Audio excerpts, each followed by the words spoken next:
Students, आज हम lecture number 5 discuss कर रहे हैं। चैप्टर जो फर्स्ट था हमारा केमिस्ट्री का, जो हमने स्टार्ट किया हुआ था, that is chemical equations and reactions. तो आज का जो हमारा टॉपिक रहेगा इसके अंदर, that is balancing of the chemical equations. And second जो टॉपिक रहेगा इसके अंदर, what are atom, molecules and compounds. हमने इस चैप्टर के अंदर जनरली जो रिएक्शंस को डिस्कस करना है, और रिएक्शंस को जो हम डिस्कस करेंगे तो उसके अंदर हमने ये बात नोटिस की थी, जो रिएक्शंस हैं they follow the law of conservation of mass. That means जो रिएक्शंस रहेंगी उसके अंदर जो रिएक्टेंट्स और जो प्रोडक्ट्स हैं, स्टार्टिंग मटेरियल को हमने रिएक्टेंट बोला, जो फाइनल सब्सटेंस बनता है दैट इज कॉल्ड प्रोडक्ट। तो जितने एटम्स जो हैं, एटम्स जो रिएक्टेंट्स के हैं वो सेम रहेंगे जितने एटम किस साइड पे होंगे, प्रोडक्ट साइड पे। अगर एटम जो है रिएक्टेंट साइड के और प्रोडक्ट साइड के बराबर नहीं रहेंगे, that means the equation is not following the law of conservation of mass and it will violate this law. So each and every reaction except nuclear reactions, each reaction follow the law of conservation of mass. So that is why it is necessary to balance the chemical equations. तो आज का जो हमारा topic है वो balancing रहेगा। दूसरी बात, बैलेंसिंग को स्टार्ट करने से पहले हमें कुछ बेसिक्स उसके स्टडी करनी है। दैट मीन्स एटम क्या है, मॉलिक्यूल क्या है और कंपाउंड्स क्या है। क्योंकि जब आप बैलेंसिंग करोगे तो आपको जो रिएक्शन के अंदर पार्टिसिपेटिंग स्पीशीज है उसका पता होना चाहिए, उसके कितने एटम्स हैं उसका पता होना चाहिए। तो जो बेसिक टर्म्स हैं जो कि केमिस्ट्री में बार बार यूज होते रहते हैं, that is what is atom, what is molecule and what is compound. तो स्टार्टिंग उससे करेंगे। तो हम पहले डिस्कस करेंगे what are atoms, molecules and compounds. तो सबसे जो पहला है व्हाट इज एटम। देखो एटम जो है it is a building block of element. Element means they may be metal और नॉन मेटल और मेटलॉइड, कुछ भी हो सकता है एलिमेंट। तो एलिमेंट जो है वो नेचुरली एक एग्जिस्ट करते हैं। तो जो एटम्स हैं वो क्या है, एटम्स जो हैं they are building block of elements और they are structural unit of an element. Structure मतलब बनाने वाला यूनिट। फॉर एग्जांपल अगर आप एटम को समझना चाहते हो, फॉर एग्जांपल एक घर की दीवार है, फॉर एग्जांपल ये एक वॉल है। घर की जो हमारी दीवार होती है वो किससे बनती है, छोटी छोटी ब्रिक से बनती है। जब आप एक एक ब्रिक को सीमेंट के थ्रू को जोड़ देते हो, that is called it will make a large wall. So in large wall there is a small component that is called brick, and each and every brick is joined through a cementing substance. तो wall के अंदर जो छोटा component है वो brick है, जो कि इसको बनाने वाला कंपोनेंट है। जब आप वॉल को तोड़ना स्टार्ट करोगे तो उसमें से छोटा कंपोनेंट क्या निकलेगा, ब्रिक निकलेगा। ऐसे ही जो एलिमेंट है, फॉर एग्जांपल हमारे पास ये एक एलिमेंट है जो कि एक मेटल है, गोल्ड की प्लेट है हमारे पास। आपको मालूम है जितने भी मेटल्स हैं वो सॉलिड फॉर्म में एग्जिस्ट करते हैं। तो हमारे पास ये जो प्लेट है ये गोल्ड की प्लेट है। अब गोल्ड की जो प्लेट है दिखने में तो एक काफी बड़ा यूनिट है आपके पास, लेकिन जब आप इसको स्टडी करोगे तो इसके अंदर छोटे छोटे कंपोनेंट्स आपको मिलेंगे। उन स्ट्रक्चरल कंपोनेंट्स को हम क्या बोलेंगे, एटम्स। तो इसको बनाने वाला जो बेसिक यूनिट है वो क्या है, गोल्ड का एटम। गोल्ड की प्लेट के अंदर गोल्ड का एटम मिलेगा, सिल्वर की प्लेट के अंदर सिल्वर का एटम मिलेगा, एल्यूमिनियम की प्लेट के अंदर एल्यूमिनियम का एटम मिलेगा। लोहे की रॉड के अंदर भी सबसे छोटा जो स्ट्रक्चरल यूनिट है उसका दैट इज कॉल्ड एटम। ठीक है, तो एटम इसको बोलते हैं जो कि एक स्ट्रक्चरल यूनिट है इसका, एलिमेंट का। एलिमेंट को बनाने वाला जो यूनिट है दैट इज कॉल्ड एटम। और जनरली जो एटम है वो स्फेरिकल शेप्स के रहते हैं। जो एज्यूम किया गया that is atom has a spherical shape, तो हम इसको स्फेरिकल शेप के अंदर शो किया है।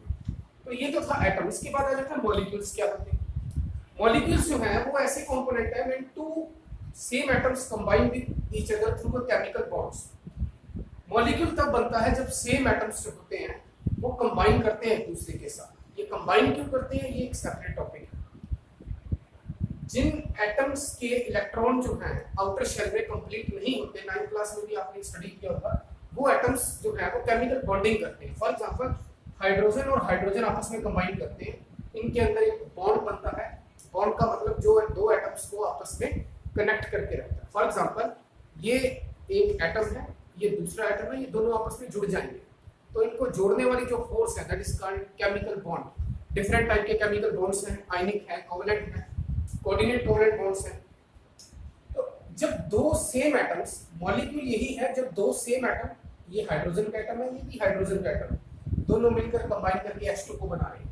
ऐसे नाइट्रोजन एंड नाइट्रोजन, दोनों नाइट्रोजन के एटम आपस में मिलकर क्या बना रहे हैं, N2. N2 is a molecule, H2 is a molecule, chlorine gas Cl2 is a molecule. Then after आ जाता है कंपाउंड. कंपाउंड जो है what is compound? Compound is a substance which is formed when two different element combine with each other. जब दो different elements combine करेंगे तो क्या बनेगा, कंपाउंड बनेगा. फॉर एग्जांपल यहाँ पे हमारे पास है सोडियम का एटम एंड क्लोरीन मॉलिक्यूल. तो जो कंपाउंड है वो कब बनेगा, जब दो डिफरेंट एलिमेंट, ये सोडियम एलिमेंट है, ये क्लोरीन है, ये सोडियम का एटम, ये क्लोरीन का मॉलिक्यूल, तो इससे बना NaCl, that is called sodium chloride. H2 and Cl2, hydrogen का मॉलिक्यूल, क्लोरीन का मॉलिक्यूल, क्या बना, हाइड्रोजन क्लोराइड, ये कंपाउंड है. Na+O2, सोडियम ऑक्साइड, Na2O, ये जो कंपाउंड है ये that is called Na2O, sodium oxide. तो जब भी आपको कंपाउंड को आइडेंटिफाई करना है तो आपको पता चल जाएगा इसके अंदर दो डिफरेंट एलिमेंट्स होंगे. फॉर एग्जांपल NaCl में सोडियम है, क्लोरीन है. सोडियम ऑक्साइड के अंदर sodium and oxygen, both are different elements. So if a species contain two different elements then it is a compound. तो ये जो था ये एटम, मॉलिक्यूल एंड कंपाउंड, और इसको ही आगे हमने यूज करना है क्योंकि हमें ये पता होना चाहिए जो रिएक्शन के अंदर पार्टिसिपेट कर रहा है कंपोनेंट, वो एटम, मॉलिक्यूल या कंपाउंड है, क्या चीज है, और उसी के थ्रू हम उसको बैलेंस करेंगे.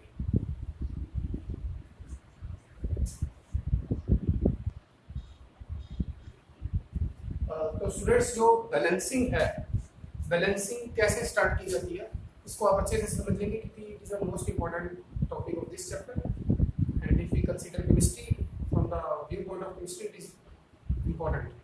So reaction हमने लिखा है सबसे पहले. रिएक्शन के अंदर जो पार्टिसिपेट कर रहे हैं वो क्या है, आयरन है, आयरन का एटम पार्टिसिपेट कर रहा है. Second is water H2O and Fe3O4. Fe3O4 जो है वो इसके अंदर पार्टिसिपेट कर रहा है. ठीक है, तो रिएक्शन में आयरन है, वाटर है, स्टीम की फॉर्म में क्योंकि हमने गैसियस फॉर्म लिखा है. तो ये जो रिएक्शन है इसके अंदर जो रिएक्टेंट्स हैं that is iron and second is water and steam is reacting with the iron and the product which are formed on the left side that is Fe3O4 iron oxide and second is hydrogen gas. So हमारी जो reaction है इसके अंदर first is iron on the reactant side that is iron, second is water, both are on the left side that is called reactant side and right side is called product side, my side. Fe3O4 that is called iron oxide, ये product है, and second H2 gas, ये भी क्या है, product है. इसके अंदर compound और एलिमेंट कौन से हैं देखिए आप. ये एटम है, ये H2O, दो डिफरेंट कॉम्बिनेशन से बना है, hydrogen and oxygen, that is compound. It is also compound because it is formed of two different element, first is iron and second is oxygen. And this is a molecule because two atoms are present and both atoms are same. तो जो reaction को balance करोगे आप, सबसे पहले आपने इस table को समझना है. एक साइड पे आपने लिख देना है एलिमेंट्स, डिफरेंट एलिमेंट जो भी रिएक्शन में प्रेजेंट है. फिर रिएक्टेंट साइड पे जो एलिमेंट्स हैं, प्रोडक्ट साइड पे जो एलिमेंट्स लिखेंगे. फॉर एग्जांपल एलिमेंट कौन कौन से इसके अंदर, आयरन है एंड सेकंड आयरन एक एलिमेंट इसमें प्रेजेंट है, आयरन, इसके बाद हाइड्रोजन है, ऑक्सीजन है. ठीक है, इसमें आपने एलिमेंट्स को देखना है टोटल कितने डिफरेंट टाइप के एलिमेंट्स हैं इसके अंदर. तो आयरन आ गया, हाइड्रोजन आ गया और ऑक्सीजन आ गया. प्रोडक्ट साइड पे भी आयरन है, ऑक्सीजन है और तीसरा कौन सा है, हाइड्रोजन. तो जो रिएक्शन है उसके अंदर तीन एलिमेंट्स हैं, iron, hydrogen and oxygen.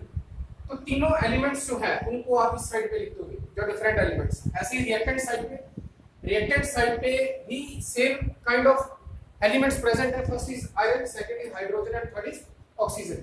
At product side there is three same elements, first is iron, second is hydrogen and third is oxygen. तो सबसे पहले जो रिएक्शन को आप बैलेंस करोगे उसके अंदर आपने डिफरेंट एलिमेंट्स को एक साइड पे लिख देना. वैसे ही रिएक्टेंट साइड पे भी वही एलिमेंट्स रहेंगे जो कि रिएक्शन में पार्टिसिपेट कर रहे हैं.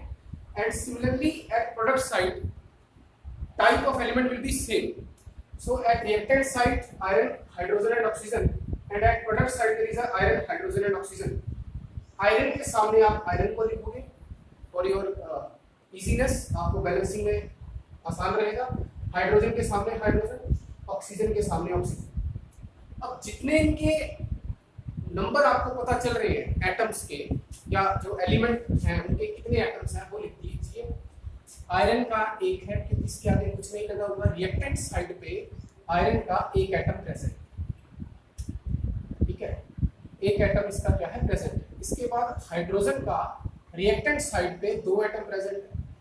ऑक्सीजन के एक एटम क्या है प्रेजेंट है, इसका एक एटम प्रेजेंट है। ठीक है, तो आपने सबसे पहले क्या किया, जो रिएक्टेंट साइड पे नंबर ऑफ एटम्स थे डिफरेंट एलिमेंट्स के उनको लिख दिया। आयरन का एक एटम, हाइड्रोजन के दो एटम्स क्योंकि H2O है, इसके सबस्क्रिप्ट के अंदर दो लगा हुआ है, तो हाइड्रोजन के कितने एटम्स हो गए दो, ऑक्सीजन के कितने एटम्स हो गए एक एटम, क्योंकि ऑक्सीजन का आगे वाला वन माना जाएगा। यहाँ पे अगर कुछ नहीं लिखा होता तो मतलब वन होता है, तो ऑक्सीजन का एक एटम, तो ऑक्सीजन का एक एटम। ऐसे ही प्रोडक्ट साइड पे जो आयरन ऑक्साइड है Fe3O4, इसके आयरन के कितने एटम्स हैं, तीन एटम्स, ठीक है। और हाइड्रोजन के कितने एटम्स हैं, दो एटम्स हैं, हाइड्रोजन के दो एटम। ऑक्सीजन के कितने एटम्स हैं, चार एटम्स, ठीक है। तो ऑक्सीजन के कितने एटम्स हो गए, चार। यहाँ पे आपने ये समझना है, यहाँ पे अगर कुछ नहीं लिखा हुआ तो मतलब क्या है वन, तो 4 into one one, 3 into one 3, तो आयरन के तीन और ऑक्सीजन के चार। तो ये आपने एज इट इज लिख देना है। इसके बाद आपने क्या करना है, अब आपको पता चल जाएगा कौन सा एटम बैलेंस है कौन सा एटम बैलेंस नहीं है। फॉर एग्जांपल आयरन का एक एटम, यहाँ पे तीन एटम, हाइड्रोजन के दो एटम, यहाँ पे दो एटम, हाइड्रोजन के बैलेंस। ऑक्सीजन का एक है, ऑक्सीजन के चार एटम्स। अब आपने बैलेंस कर, आप किसी भी एटम से स्टार्ट कर लीजिए। फॉर एग्जांपल हमने क्या किया, जो आयरन था यहाँ पे एक है, यहाँ पे तीन है, तो आप इसको किससे मल्टीप्लाई करोगे, मल्टीप्लाई कर सकते हो आप या डिवाइड कर सकते हो। रिएक्शन को बैलेंस करने के लिए आप क्या करोगे, जो इनके आगे स्टोशियोमेट्रिक कोफिशिएंट्स हैं उनको आप बदलोगे। फॉर एग्जांपल आप 1 से मल्टीप्लाई कर सकते हो, 2 से कर सकते हो, 3 से कर सकते हो, वो डिपेंड करेगा रिएक्शन के अकॉर्डिंग। तो आयरन जो है, आयरन का एक एटम था, यहाँ पे तीन है, तो आप इस साइड वाले को इससे मल्टीप्लाई करोगे, 1 इंटू 3 3, तो इसको आप 3 से मल्टीप्लाई करोगे, ठीक है। और जो ये डिजिट्स लगते हैं ये हमेशा आपके लेफ्ट साइड पे लगेंगे। तो यहाँ पे आपने लगा दिया 3, तो यहाँ पे 3 लग गया, तो आपने इसको मल्टीप्लाई कर दिया इसके एटम को किसके साथ, 3 के साथ, तो दोनों तरफ बैलेंस। यहाँ पे भी 3 एटम होंगे और यहाँ पे भी 3 एटम्स हो चुके हैं। अब ऐसे ही आयरन बैलेंस हो चुका है। अब इसके बाद ऑक्सीजन है, ऑक्सीजन के यहाँ पे एक एटम है, यहाँ पे 4 है, तो आप इसको एक एटम को किससे मल्टीप्लाई कर दोगे, मल्टीप्लाई बाय 4, मतलब आप यहाँ पे 4 लगाओगे। अब यहाँ पे एक इंपॉर्टेंट पॉइंट है, आपने इनके बीच में नहीं लगाना, दो एटम्स के बीच में मल्टीप्लाई नहीं करना होगा। जो मल्टीप्लिकेशन का जो डिजिट लगेगा वो कंपाउंड के आगे लगेगा या एटम के आगे लगेगा या एलिमेंट के आगे लगेगा। तो 4 यहाँ पे लगेगा, इस यहाँ पे नहीं लगाना आपको, ये गलत है, ठीक है। तो ऑक्सीजन के एटम को 4 करना था, तो हमने वाटर जो है, वाटर के आगे 4 लगाएंगे क्योंकि इससे 4 मल्टीप्लाई होगा ऑक्सीजन के साथ, तो 4, और ये 4 जो है ये हाइड्रोजन के साथ भी मल्टीप्लाई होगा और ऑक्सीजन के साथ भी मल्टीप्लाई होगा। तो ऑक्सीजन के कितने एटम हो चुके हैं, 4 एटम। और इससे जब 4 आपने लगाया तो हाइड्रोजन के कितने एटम हो गए, हाइड्रोजन के पहले थे 2, तो 4 इंटू 2 दैट इज 8, तो हाइड्रोजन के कितने एटम्स हो गए, 8। ऑक्सीजन बैलेंस हो गया, लेकिन अभी उधर वाली साइड पे हाइड्रोजन इम्बैलेंस है, 4 इंटू 2 8, और उधर हाइड्रोजन कितने हैं, 2। तो क्योंकि यहाँ पे 2 क्यों है, क्योंकि इसके सबस्क्रिप्ट में 2 लिखा हुआ है। तो प्रोडक्ट साइड वाला जो हाइड्रोजन है उसको किससे मल्टीप्लाई करना पड़ेगा, 4 के साथ, तो मल्टीप्लाई बाय 4। तो मल्टीप्लाई करोगे तो आप हमेशा डिजिट को किस तरफ लगाओगे, लेफ्ट साइड की तरफ। तो 4 इंटू 2 कितना हो गया, 8। तो अब आप जब इस कंप्लीट रिएक्शन को स्टडी करोगे, that is 3 iron and 3 iron, ठीक है। 4 into 2 8 hydrogen and 4 into 2 8 hydrogen, 4 oxygen and 4 oxygen. So this reaction is balanced. So balancing का जो बेसिक कंसेप्ट है वो हमने एक पहला एग्जांपल स्टार्ट किया था, एक दूसरा एग्जांपल भी अभी डिस्कस करेंगे।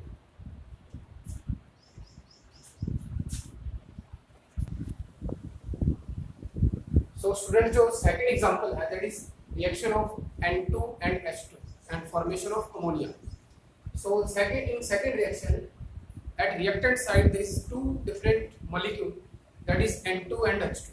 One is of nitrogen and second is of H2. And at a right side the product is formed that is called ammonia, that is called NH3, and it is a compound. It is a compound and these are molecules because N2 contains same kind of atoms, that is two atoms, that is of nitrogen, and H2 contain two same kind of atom, that is called hydrogen. Both atoms are of H2.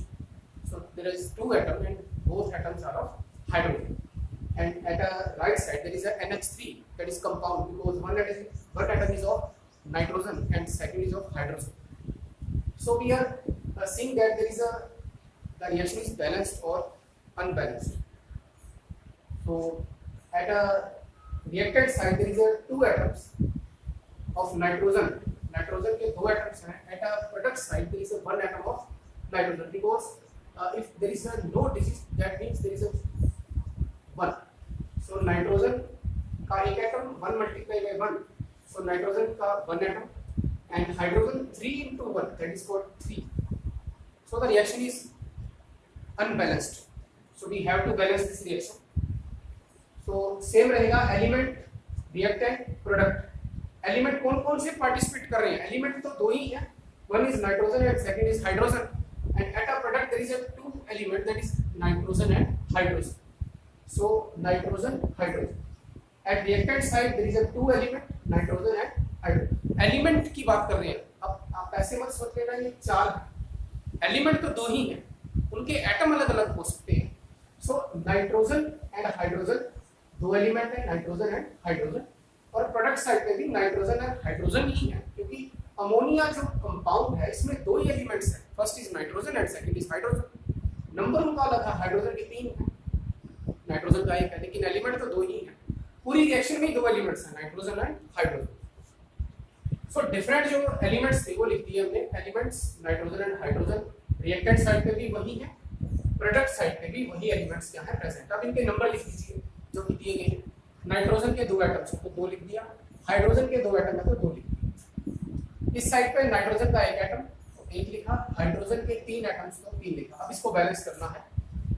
Nitrogen का product side पे 1 है, यहाँ पे कितना है 2, तो इस product side पे 2 से मल्टीप्लाई किया, 2 into 1 2, मतलब नाइट्रोजन को 2 से मल्टीप्लाई किया, मतलब यहाँ पे क्या लगेगा, इसके फ्रंट में क्या लग जाएगा 2. तो जब आप इसके फ्रंट में 2 नाइट्रोजन करते हो तो हाइड्रोजन कितने हो जाएंगे, ये 3 जो 2 है ये नाइट्रोजन के साथ भी मल्टीप्लाई होगा और हाइड्रोजन के साथ भी, तो 3 into 2 6, तो हाइड्रोजन के कितने एटम्स होंगे 6, यहाँ पे कितने हैं 2, तो आपको इसको भी किससे मल्टीप्लाई करना पड़ेगा 3 के साथ.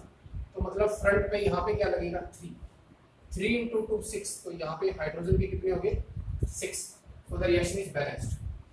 N2 नाइट्रोजन के 2 atoms, at a product there is 2 atoms. 3 into 2 6, hydrogen के 6 atom, and at a product side there is 3 multiplied by 2, there is 6 atom. So the reaction is balanced. So there is a basic concept behind the balancing of the reaction, and from the point of view of law of conservation of mass, there is a mandatory to balance the equation. So आप इस concept को अच्छे से समझ लेंगे. कल हम या नेक्स्ट लेक्चर रहेगा उसके अंदर एक आधा एग्जांपल और रिएक्शन को बैलेंस करने का डिस्कस करेंगे. Then after the balancing we will discuss the different kind of reactions which we are going to study in this chapter. Thanks.